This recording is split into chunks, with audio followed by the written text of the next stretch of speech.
Welcome, my friends, to the Sage of Quay Radio Hour, your home for free and critical thinking, and I'm your host, Mike Williams. Tonight, my very special guest is John Flaherty. John is a former Catholic priest and the author of the book, Addiction Unplugged, How to Be Free. Addiction Unplugged is the first book of its kind to be written about addiction recovery from the perspective of conscious awareness. John's book and approach is a radical departure from the traditional ways of treating addictions. It draws on modern-day scientific discoveries, ancient spiritual wisdom, and real-life testimonies. John explains how Addiction Unplugged helps to steer one's belief system away from victim mentality and into a more compelling, spiritually aware, and empowered way of living. The discussion was fabulous, and John's conviction about his work can be felt throughout our discussion. And to kick the conversation off, I asked John to tell us a bit about his journey in life, and here is what he had to say. I was born into a Catholic family in England, in the northeast of England. Have an older sister, had an older sister, she's now departed, and a younger brother. And my mother is still alive. My father is also now passed on to the next life. A good family unit, strong, happy family unit, generally speaking. And because of the Catholic background, that became kind of part and parcel of our everyday routine. I think from a very, very early time, Mike, of course, because of that, because of my being exposed to the Catholic tradition, and it was such a regular part of our life and living, naturally there was always a kind of a directing that way. But even before I had decided to do anything about my life that would involve me being part of the church, as I was, as time went on, I actually became a Catholic priest many years later. Right from the outset, from about the age of, say, 4 or 5, I was certainly recognizing about myself that not only did I view my own life differently to most other people around me, but that I made sense of life generally so very differently, even to my other family members. And that has continued to be the case. So much so that I've never really been able to settle into any one specific mold, any one particular way of doing life. I've always had the urge or the prompt to want to see if there's more to it than perhaps I have been shown or learned how to do.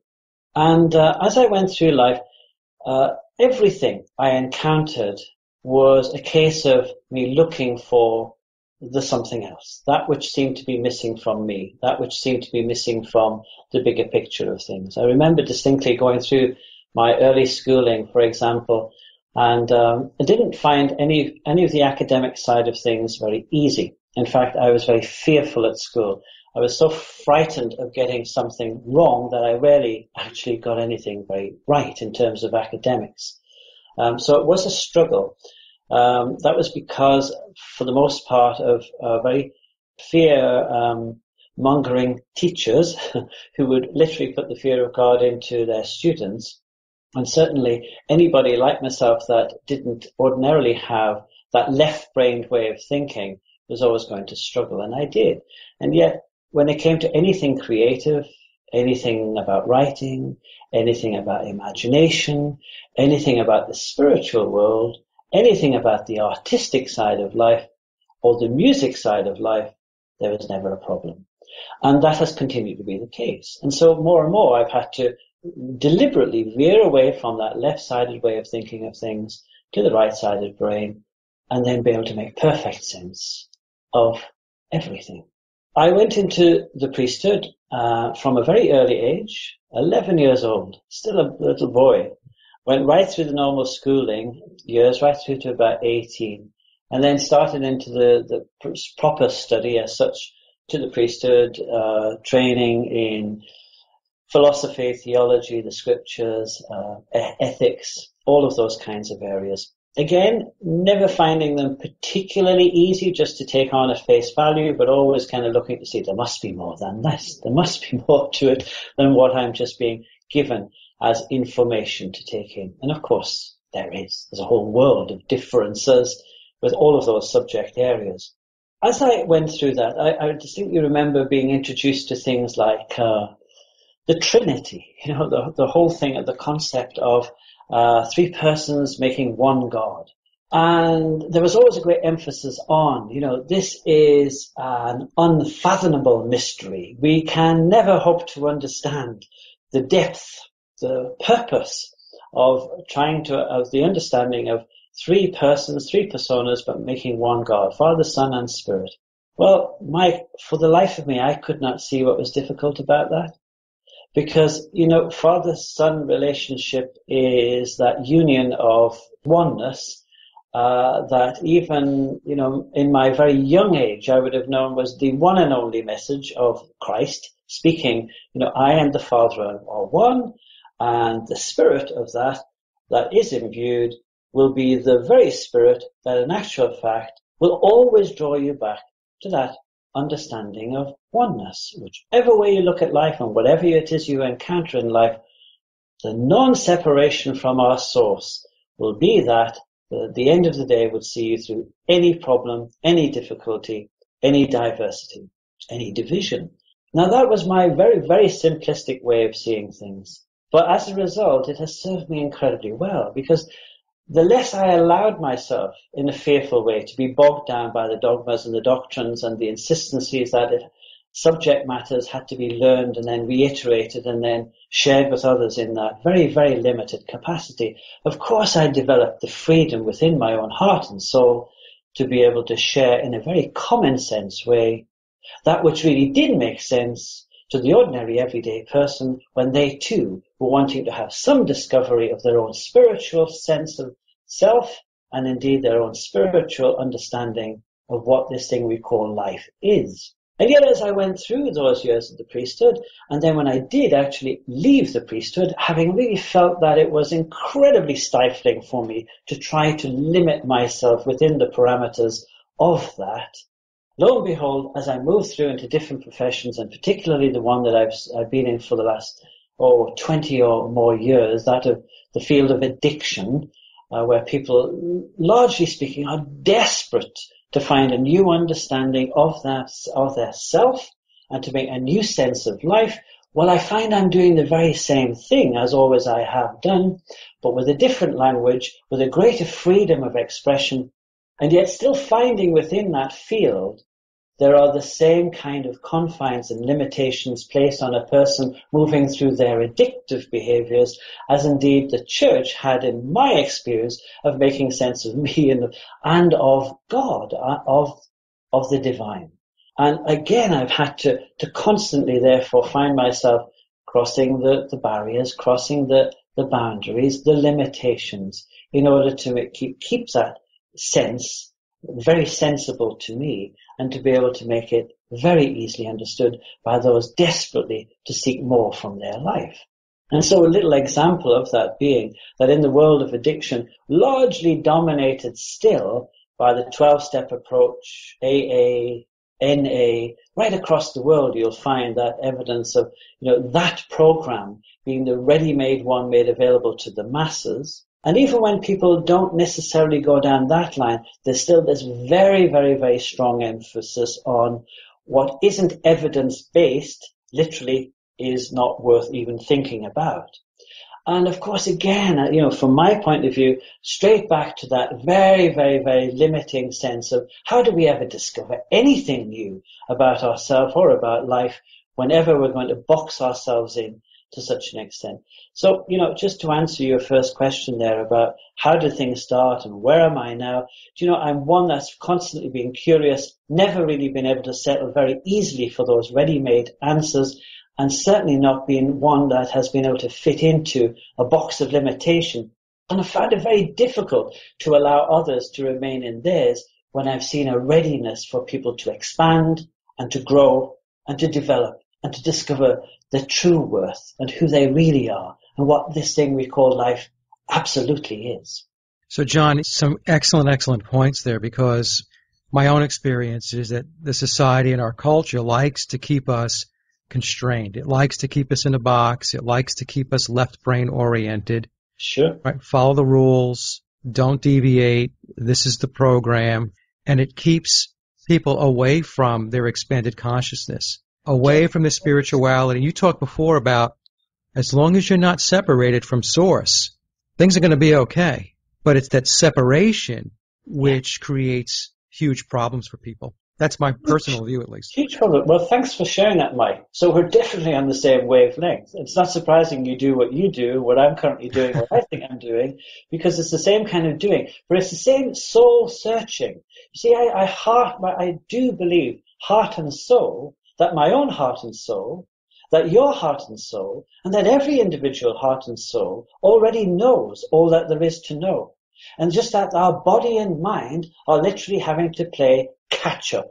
Unfortunately, the systems that we have in place, be it religious or be it in the world of addiction, treatment and recovery, or in education itself, primarily right across the board, it is that very, very black and white way of this is how it's done. And if you're not doing it this way, then you couldn't possibly be doing it right. And therefore there is the possibility of doing this thing called life wrong.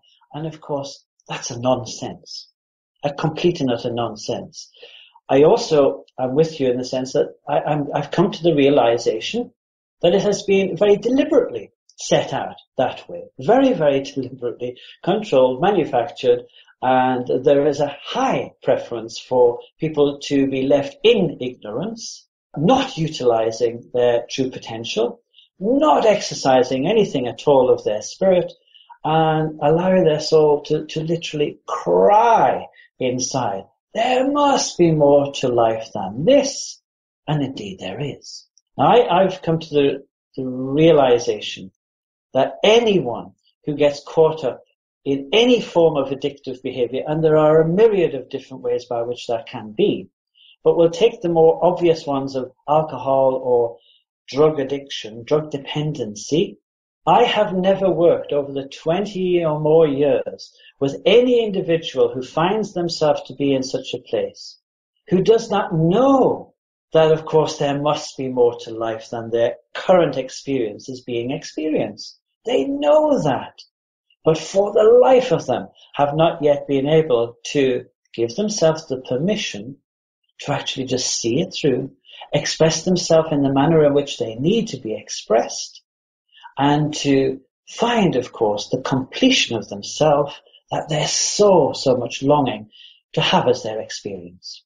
And unfortunately, the various programs and processes that have been made available to us do anything but allow for that. They simply actually add yet another layer, yet another set of rules, dogmas, rituals, regulations, steps to go through, by which we think we have to still make some kind of change, still find some way of improving our lot in life in order to at last meet the requirements of a somebody or a someplace or a something else.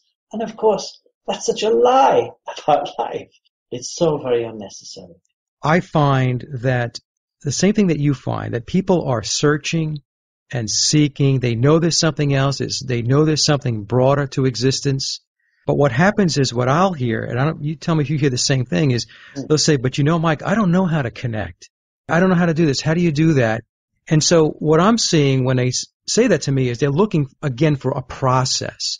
Absolutely. They're looking for a left brain oriented process. There's some way to do this. So could you give me the steps on how to do that? Not realizing that the process is contained and comes from within you. I don't need to give you a map because each person's connection is specific to that individual. It's going to be very specific because we are very unique, and necessarily so that we can each of us bring that uniqueness to the world. It's how we create. We cannot, in fact, not create, Mike. We're all creators. You know, religions don't get very many things right, but the one thing that perhaps they do, and most would agree on, in fact, the term most readily used is, we're made in the image and likeness of the Creator. Now, you know, make of that what you will, but one thing that it is really stating, as clear as day, is if we're in the image and the likeness of, they're one and the same. There is no separation. You know, the source of life that is sourcing you and me and everybody here listening to your program, that source of life is who and what we are. That is who we are. And as a result, we cannot not create. Now, We can be creating havoc in our lives, chaos, Right. or we can be creating absolute magnificence, but we cannot not create. So I lay great emphasis on how important it is for us to become consciously aware of that we can never be separated from the source of life that sources us, and as a result of that we cannot not create, that we're creating all of the time, and that the uniqueness of that creation is crucial to the creation of all that is. So there's no getting anything wrong. There cannot be any such thing as failure. Feedback we get, but failure just does not enter in. Now in the field of addiction, in that whole arena where people have been made to feel that they don't fit in, that they could possibly be getting something very, very wrong, that they have been an out-and-out failure in life, of course they think of themselves as nothing but the one who creates a difficulty for another, that they have got everything very, very wrong, that somehow or other life has drawn them the short straw, and that for whatever reason they're almost a blight on the planet rather than a creation in their own right. I cannot wear that at all, because I hear the soul of the person crying out, there must be more to life than this, and indeed there absolutely is, and that must be called forth, honoured, absolutely honoured. So in the work that I have been doing over the years, Mike, I see that my work is as helpful and as important to those who are affected by the life of somebody who's caught up in the world of addiction, as indeed it is for the person who is desperately seeking another expression of themselves but hasn't yet found out how to do that. Because that's really what addiction is. It is absolute deep desire, and, full credit to the person who, in their ingenuity, goes to the greatest feats to find out how to quell the otherwise unhappiness that is deeply lying within, the emptiness that they need to absolutely fulfill. And if that comes through excessing in alcohol or with food or with any other substitute for that, hats off to their ingenuity, because yes, it does work. It makes the unbearable momentarily, though it be, more bearable. It works. It works. Mm. It takes away the pain. It removes an emptiness. It dissolves the experience of separation. However, I do believe wholeheartedly, of course, that there's so much more than just stopping off at the spirit in the bottle. In actual fact, the real spirit within is still yearning for completion.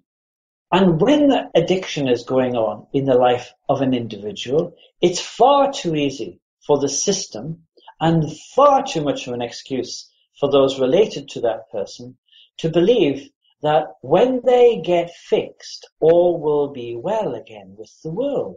I worked for a number of years in a very expensive in the sense of very high fee paying amounts of money to have a son or a partner sent to. It was an all-male residential treatment centre in the west coast of Canada.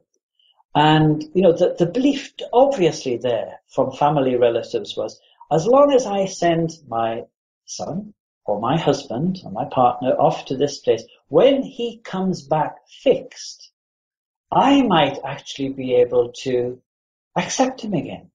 I might even be able to like him again. It's a little bit of a stretch to think I might be able to love him again after all the devastation he has caused in my life and all the disruption that has gone on because of his behaviors. But I have a feeling that we might then be able to be reconciled.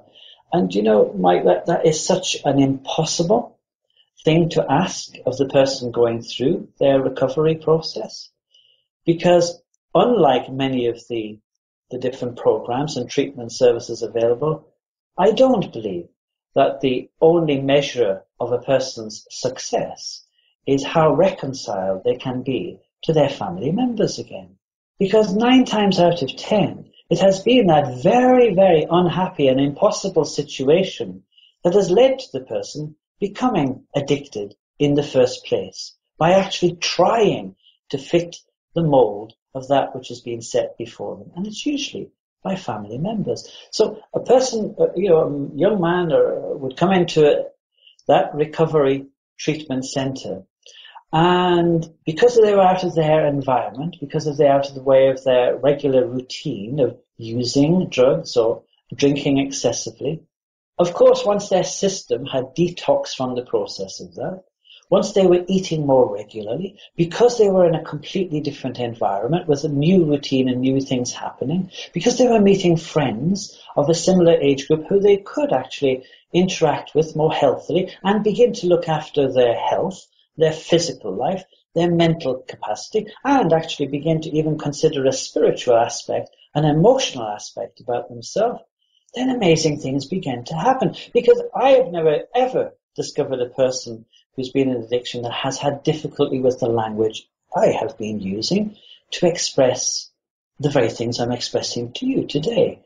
That we can never be separated from our source, that we cannot not create, that I am who I say that I am, and finally, that the meaning of life is indeed the meaning that I give to it.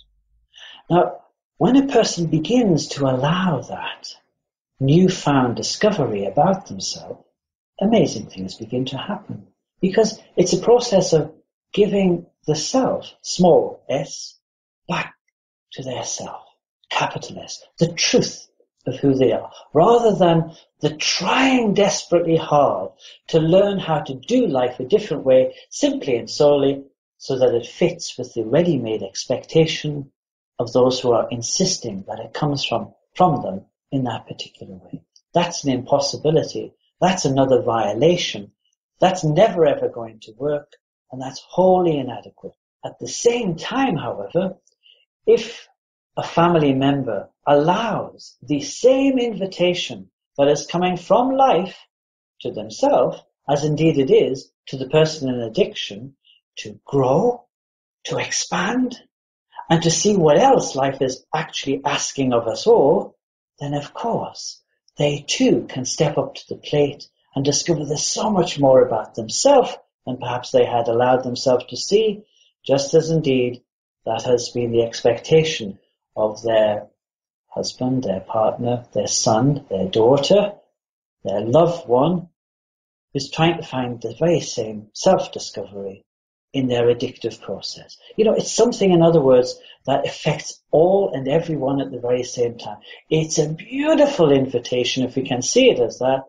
So even our addictive behaviors can, in actual fact, become the very launching pad, the start of something that yet opens up a vista of opportunity, potential, and most importantly, the freedom to express and to be who you truly are, rather than that tiny, tiny stifled way of who you've learned to become and hoping like hell it will work out for you. Because it won't. It can't. It's not supposed to. Now, John, your approach is shattering paradigms without a question of a doubt. And I'm listening to what you're saying, and John is a 180 from what is traditional treatment methods, and I think it's fabulous. Well, it's good for you to hear.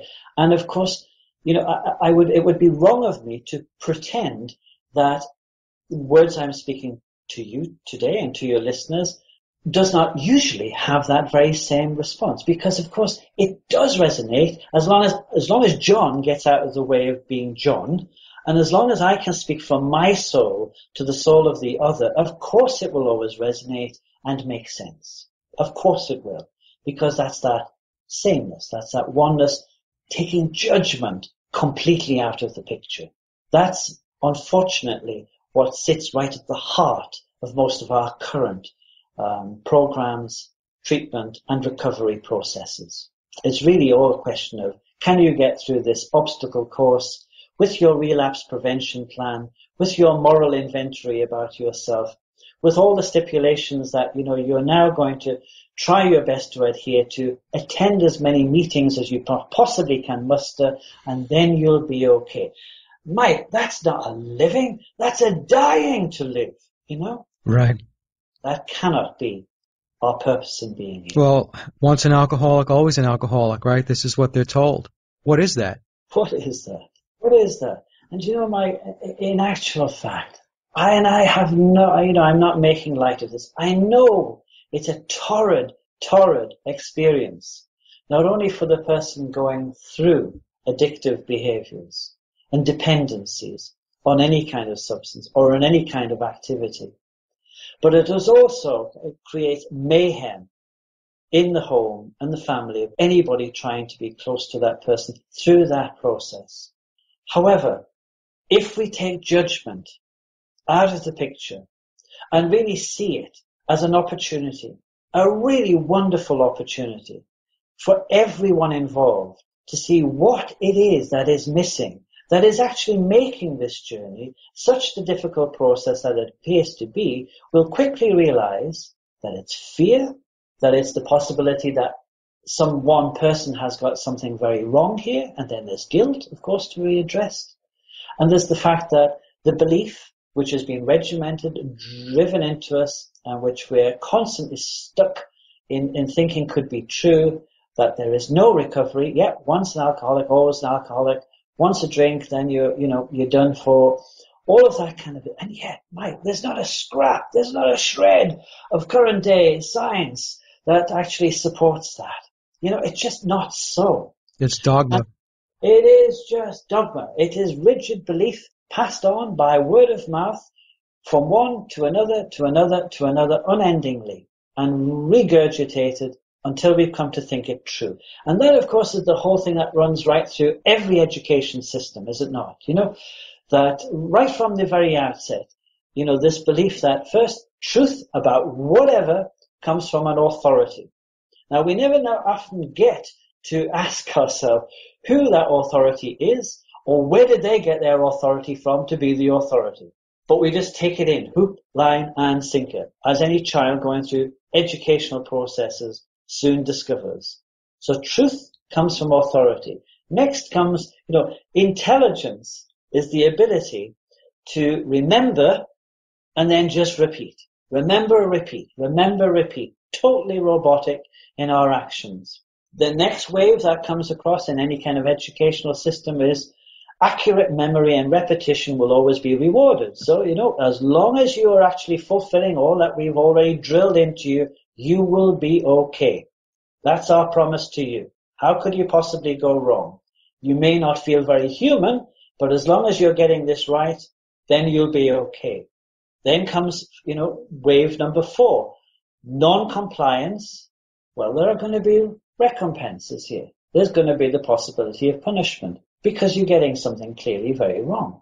And this is going to take us all a lot longer, to have to go all over again because you're just not getting this. And then finally, the insistence that we begin to conform, that we just, stop the resistance, and that far more intellectually and far more socially do we accept that the authority had it right in the first place and we were just very slow learners. Could we not have got there a little bit more quickly? Now, running through all of that, Mike, there's not a scrap of freedom about that. There's not a single thing that breathes any kind of spirit through a person. There is nothing that brings life. That's a dying. That is such a stifling attitude toward life. And you'll see it run right through all of the different religions.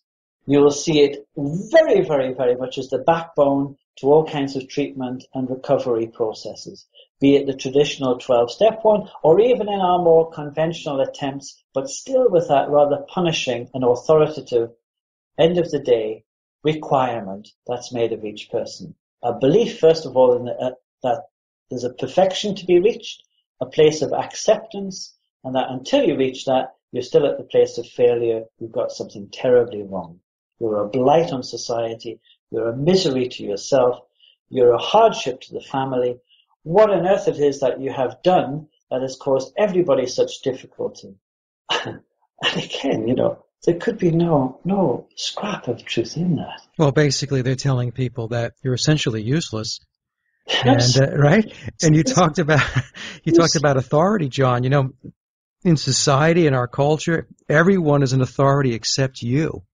That is what people live under. Everyone except you. Right. That you could not possibly simply live your own truth, and that in itself will not suffice. The reason a person gets stuck in addictive behaviors is because they no longer feel the ease and the ability to express their natural state of joy. Their natural state. I don't mean just because they don't know how to have a good time. They do. They well know how to have a good time. They have a good drink. They can use to excess. That's having a good time. That's partying. Even when they know that is incredibly short-lived. But that's not the natural joy that they're longing to actually experience and to express. The natural joy is that they feel a rightful place in life, an acceptable place on this planet. And of course, the origins of any addictive behavior begins in the imprint years, between about the age of 0 in the womb, down to about the age of 6, 7-year-old. That's when everything about life gets to be imprinted on our unconscious mind until it becomes our conscious way of living. And before you know it, we fit the mold exactly in the manner in which our parents particularly, other family members before us, schools that we went to, religions or cultural impacts that were had on us have actually determined that it be so.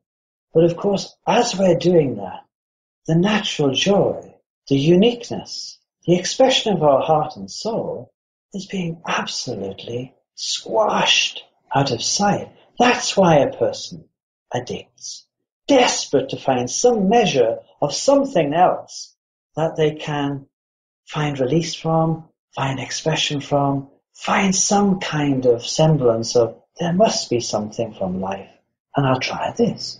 I know it won't really suffice, but it's better than the misery of not having a drink or not using.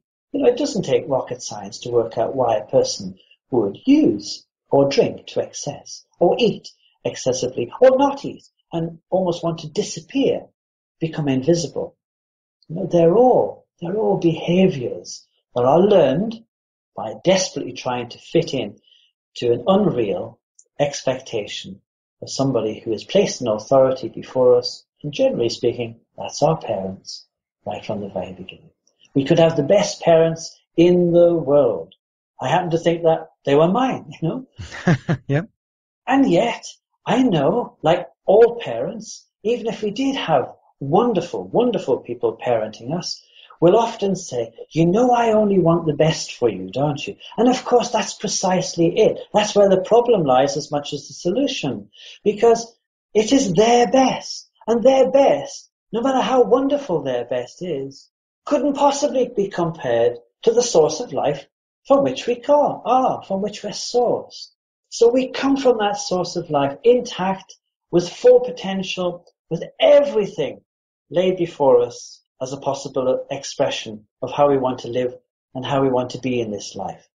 And then within no time, we're already beginning to unlearn that, to have it knocked out of us. I've been gifted as I've written my book over this last year, Addiction Unplugged, How to Be Free. And the gift that I have had as I've been writing this book is to have had my great nephew, who's now actually 4 years old, 4.5, it would remind me, in fact, if he were here. And, that means he's only 4.5 years away from the source of life from which he came. And that's a beautiful, beautiful recognition, because he's already, on the other hand, 4.5 years now into learning who he's not. Yes. And there's already, despite our love and care and attention and great ideas for him, beginning to discover somebody else's version of life and replacing it for his pure potential. You see, Aidan didn't decide to call himself Aidan. That name was chosen for him, just like Mike was chosen for Mike and John for John. And everything else chosen for me. My Catholic faith was the one that was presented to me as, this is the way we do things in this family. And so it quickly became mine. The soccer team, the red and white striped football team that I have enjoyed watching over the years. Only why? Because that was the team that the family had always supported beforehand. Those things weren't even brought into question. And so we just very, very easily start to adopt not only the pluses, but all the drawbacks, and added to that, how we've interpreted them for ourselves in that very short space of time. But one thing is for certain, we forget the essence of what my great nephew Aidan is still already showing in his life, that he is aware sufficiently that if it isn't happening now, it just isn't happening. I can convince Aidan that he had a great time yesterday. Wasn't it wonderful when we played this game or that game? Or wasn't it fantastic when... And he'll look at me blank. Because, Mike, if it's not happening in Aidan's world now, it simply does not exist. Yeah. If I talk to him about the wonderful things we might do tomorrow, he'll just say, well, can we not just do it now? That is a beautiful recognition, and that's what we lose. I was just this very week, actually, the writer that I like the writings of is a guy called Adyashanti. And Adyashanti is a spiritual teacher, and I just glanced today at a piece of his writing. It says, make no mistake about it. Enlightenment is a destructive process. It has nothing to do with becoming better or being happier. Enlightenment is the crumbling away of untruth. It's seeing through the facade of pretense. It's the complete eradication of everything we imagined to be true. Now, when most people think of enlightenment, they think, oh, isn't it going to be great? We live this lovely, nice, pink, fluffy kind of state of peace and well-being, and everything's just hunky-dory, and everything falls nicely into place, and we don't have to do anything. And of course, not surprisingly, it's very easily debunked. But when I talk about enlightenment, or when I talk about a person really awakening to the truth of who they are, I'm really meaning, like Adyashanti is describing there, that we forget all that we have learned about ourselves, or about addiction recovery, or about life, and we actually give ourselves back to the self that actually knows that none of that is necessary at all in order to live a very, very content, very peace-filled, very complete way of living. So it's an unlearning and an unknowing everything that we thought we had to learn and everything that we thought was so important to know. And in the truth of that, it's very difficult to see why we would ever need to encounter a difficulty or a problem with anything. And those who have had the privilege of working with, in the manner in which I have been working with them, going through their addictive behaviors, have, of course, been able to recognize that. And it's been an enormous sigh of relief. Do you mean I have a preference? Mm. Yeah, the discovery of a preference for those who have already been written off as being in repetitious addictive habits of behavior, Mike, is an awesome discovery. From addiction to move into a preference about themselves? Didn't even know that was on the cards. You mean I get to choose a different way of living, a different way of expressing? Absolutely. Did you know you can do that? And then to move from a place of preference to a place of newfound acceptance about self, everything has changed. Everything is different then. For myself then, for the person going through their addictive behaviors, long time ago, I happily dropped the necessity for the term being in recovery. Yeah. Because I lost count, Mike, over the years of how many people who had maybe repeated that I'm in recovery. Maybe 30, 40 years, I'm in recovery. Well, I had to often ask, well, What are you in recovery from? I've been to all kinds of different places in the world, asked all kinds of groupings and individuals the very same question. What is it you're in recovery from? It's usually been blank silence. Okay, so I moved on to the next question. Well, how long is it going to take to recover? Wow, never thought of that one. How will you ever know when you're recovered? I don't know. It's amazing. But it is amazing, Mike. And of course, the reason being is people have got so used to taking on that terminology about themselves. Right, categorized and labeled. Oh, hugely, that they've come to think of that I am in recovery. That is who I am. Right. Well, no, just a huge no. That cannot be who you are and all that you are meant to be an expression of. Rather, when a person does begin to join the dots and see the magic of their life, and then understand exactly how they've come to do the detrimental things to themselves and to others through their addictive behaviors that they maybe have, then it's not a process of recovering anything. It becomes a process of discovery. What is there to be discovered? We can discover first and foremost who we are not. I'm not my mother. I'm not my father. I'm not my addiction. I'm not my addiction recovery. I'm not my job. Who am I? The discovery, first of all, the sifting out, though, of all that you are not, opens up huge avenues. Because only then can you discover, something more of that which might be more truly reflective and expressive of who you are. What do you do next then? Next level of conscious awareness is just like a dog looking for its bone. You know you've left it somewhere, but you go and uncover the truth of who you really are and be that. Be that. Warts and all, imperfections and all, Be that. The understanding of which will change everything. Everything. Finally, last wave, if you like, of conscious awareness, last great understanding to be unearthed. Empower yourself, small s, by yourself, capital S. The understanding of which, just like my great nephew Aidan knows full well, will change everything. Is indeed everything. It's everything. Now, Mike, there's nothing that gives me more joy, my soul more joy, natural joy, when I'm privileged to sit with another person who begins to hear that message and knows in their heart and soul that at last they've found what their heart has been looking for. Yeah, oh, wow. Why was I not shown this earlier? Why are we not taught this in school? Why does this not come through our religions? But it just doesn't. But the truth of it, nonetheless, is always there. It is always, always there.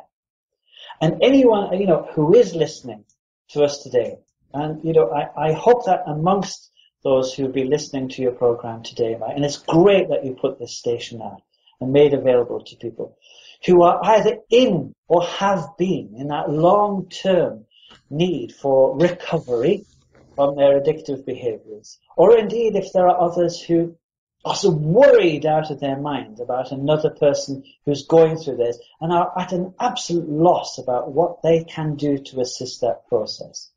I really would want to assure every single one of you that, of course, it does not need to be, and it can be a much easier road than we have made it into. And the process of treatment and recovery in itself, woefully inadequate as it has been, is yet to really be hugely expanded. That's my current work. I'd be very, very happy to assist any individual, wherever they are, because of this marvelous thing we call Skype. It is made possible. And, I really would encourage people to make that contact, certainly with myself initially. Whatever they do thereafter, of course, is whatever they do thereafter. But if there's anybody thinking, oh, wow, I've got to hear a little bit more of this at last sounds true and right, this resonates with me, then, I really say, make a little contact with me. I'd be delighted to make that contact and connection. I was just going to ask, John, how potential clients would get involved and engage the process that you have. Yeah. So essentially they would contact you. There would be Skype sessions, those types of things? Sure, Mike. Easiest ways to reach me, well, the website for myself is www.beawarebealive.com. Be aware, be alive, all written as one.com. A direct email address, if they wish to just contact me straight away by email, john.beawarebealive@gmail.com. Once making connection with me that way, we can set up, depending on where you're located, whether or not we want to use Skype, as I'm doing with you today, Mike. Works incredibly well. The ideal, of course, would have somebody in the very same room as me, but, it's like I'm sitting in the room with you here today, Mike, and it does work very effectively, very well. So, yeah, sure, make contact with me. That would be the first invitation that I believe life would be making through my voice to that individual who's really ready to take the next step. And there's the book, of course, that I have written, Addiction Unplugged, How to Be Free. People for long enough were saying, why don't you write a book? Why don't you write a book?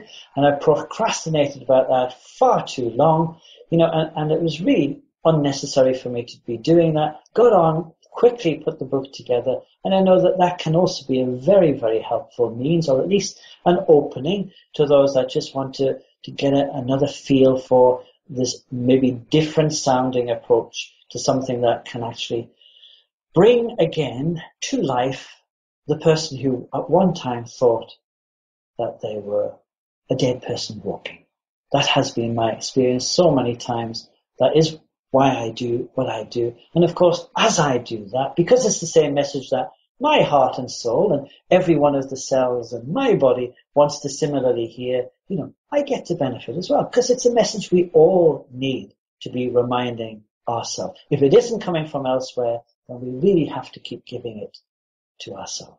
Now, John, is it a program when they contact you? Do you have them, okay, look, this is going to be a set number of sessions? How does that work? It doesn't, Mike. It doesn't have to be hard and fast in any way at all. In fact, that can be, as I've been describing today, sometimes one of the most off-putting things. A person might want to simply email and be done. Another person might want to make a call on Skype or come to see me in person, and that could be something. It is possible that we could do group Skype. People like to work as a group or indeed as a family, and I would be certainly open to that. But I would never sit with another individual already having decided what needs to be done and what the program is going to be, because everybody is unique. Everybody will be starting at this from a different starting place, and it's so important that we honor that and then see where things develop from there.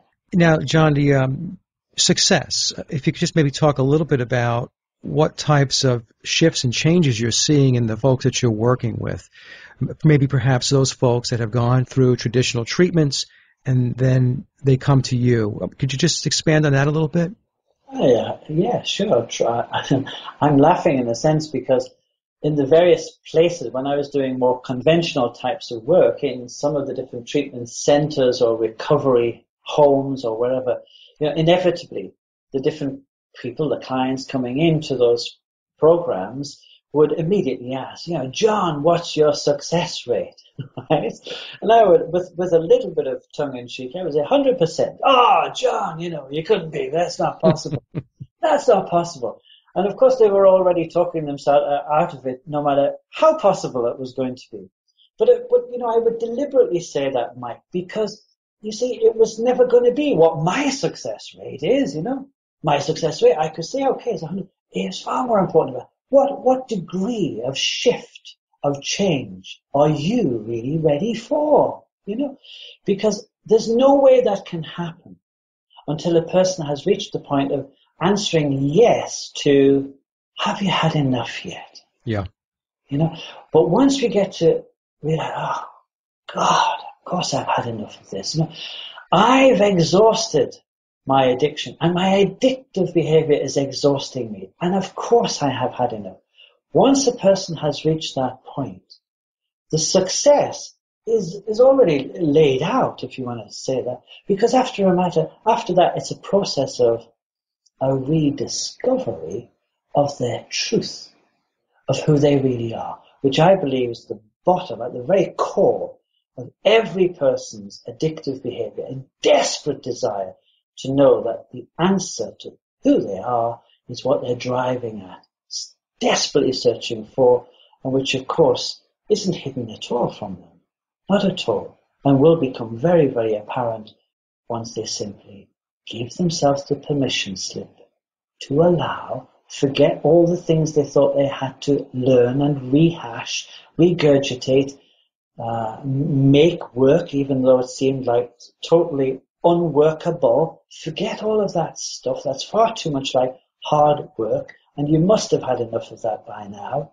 And relax and take your rightful place. Speak the truth of every individual and unique thing that you have to offer this world, and you will soon know your rightful place in it without the necessity to be on such self-destruct. So it sounds like clients would need to be committed, motivated. So just, they know that they definitely are done with the other. Yeah. And don't quite know yet, could there possibly be anything else in this life for me? And I would be the one to be saying, my friend, it has only just begun. You have no idea how exciting, how exhilarating the run is from here on in. You know? Come on home. Come and make your way back home. I mentioned before, some folks, they are very programmed to believe that in order to make their connection to spirit, to know who they really are, that there's some kind of process, there's some kind of roadmap that John's going to give me and I'm going to get from point A to point B. What do those talks go like? Well, I've mentioned him already, and he's probably going to be my best help for some years to come yet in my great-nephew, Aidan, or indeed in any young person that they also know. Because if they can use that measure of the being who hasn't yet forgotten to remember the source from which he or she came, and that they too, once remembering that, before ever they learn to become who they were not, that's the refreshing starting place. So it's not a process of learning, it's a process of remembering. So with that knowledge, with that place of realignment, feeling more congruent with life, it's a forgetting that you're up against it. We're not up against life. Life's just lifing us. What we do with life is another matter altogether. And so we would look at, what have we been doing with life? What thoughts have we been thinking about it that's made it so difficult? What beliefs behind the thoughts have made it seem so impossible? What behaviors stemming from the thoughts have made it seem unbearable? And what life situations have come from the behaviors that have made it seem like you're living in hell? So we'd look at beliefs. Where did the beliefs come from? Are you going to still continue to believe them, even if they appear to be no longer working? Our beliefs create our thoughts. Our thoughts create our behaviors. Our behaviors create our life situations. More of the same life situations, guess what? More of the same beliefs. More of the same beliefs, more of the same thoughts. More of the same thoughts, more of the same behaviors. More of the same, you know. Okay? Right, exactly. So, how do we make change? We interrupt the pattern. Just like you can do on the computer, we do a nice little cut and paste job. We break the loop. Try this as a new belief. Does that one at last feel more true to you? How does it feel? How does it fit? What does life look like through that lens? What thoughts do you have now? What do the thoughts bring about? What behaviors would you now like to behave?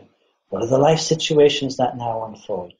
So in that sense, of course there's a pattern to it. There's life's pattern. That's how life is working all of the time. And the only thing that perhaps most people in addiction have thought was missing from life was themselves, their self. That has been what has been missing. Their self in it, their truest expression, their grandest version of their greatest vision, if you like. That is what needs to be gently, firmly, directly, lovingly replaced Forget all this fear stuff of, you're going to turn into a pumpkin if you don't go to your meetings, or if you don't keep your relapse prevention plan going, or if something dreadful is going to happen to you. Of course it isn't. Of course it isn't. It's a beautiful, beautiful piece in Alice in Wonderland, because I could tell you my adventures beginning from this morning, said Alice, a little timidly, for it's no good going back to yesterday, because I was a different person then. It's so true. We're changing all of the time, Mike.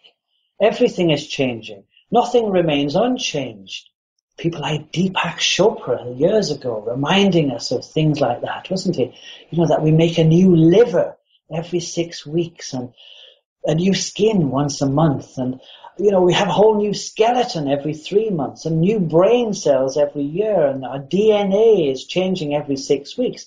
So, nobody can possibly think that it's impossible to recover from an addictive behavior, learned though it may have been, as a result of very violatory or maybe very abusive circumstances in their imprint years. And sometimes people think, well, I wasn't abused, and I've been addicted for years, but I had a very happy childhood. Well, I assure you, you could not have had. Because whatever it is that you've conveniently forgotten to remember, still must have been a repression in those early years that you're still repressing in your adult years, that is not enabling your natural joy, your natural ease of expression to really so fully be you that you could think that there's anything possibly missing or incomplete about yourself. So it is important to bring closure and healing to whatever did set the ball rolling in the first place, and which would just continue to accumulate as a belief, added by another thought, a recurring behavior, becoming a life situation, and snowballing to convince ourselves that we're less than, that we're unworthy, that there could be no other way out, because of course that's just keeping the lie in place, forgetting the truth. That's sitting there just as readily to be received as ever indeed the lie was that you conjured up, made up about yourself. Well, John, it's an amazing message you have. This has been an absolute fabulous discussion and a pleasure to have you on the show. It really has been. And we are pushing up against the hour here, but what I'd like to do is to extend to you to come back anytime you'd like to come back, because I think your message is so, so important. People do need to hear this, and I think they need to hear it more than just once. So you have an open invitation to come back anytime you'd like. That's beautiful, Mike, and I'll certainly take you up on that, because I know that it is important to keep speaking this message. Yes. I believe that this message, and it is this message, I keep saying it, it's the message far more important than the messenger, but the message is a message of life. It really, really is, and that's why I have great privilege, and it is an honor for me to be able to share with the audience, the listeners that you have at present. Thank you for that opportunity, Mike. And again, I hope that any and all of those people who are listening now, or indeed in any future time, will always feel comfortable and at ease, in absolute confidence, to be able to make contact with me, should they so wish. Hopefully pick up the book. That's easy enough to do. Choices. You can either take a look at the book, have a little glance at my website, make direct contact with me, any or all of those things. And I assure you that I will work very, very closely with you, very, very respectfully with you, and absolutely honor the greatness that as yet needs to be unfolded and be made very present in your life, whoever you are at this point in time. Well, thank you, John. Thank you so much again, and I'll definitely keep in touch. Thanks, Mike. All righty. Thanks to you, and really wish you well. Thanks very much. Thank you very much. Bye-bye. Thanks. Namaste. And that concludes my interview with John Flaherty, and I hope you enjoyed the discussion as much as I did. John's book, again, is Addiction Unplugged, How to Be Free, and can be purchased on Amazon.com. His website is BeAwareBeAlive.com. And as always, I'd like to thank everyone for listening and visiting the blog, The Sage of Quay. Also, please take a listen to my album, Leaving Dystopia, by heading to my other website, laboroflovemusic.com. And remember, live in truth and always serve creation. It's really that simple. See everyone next week. Be safe in joy, and God bless.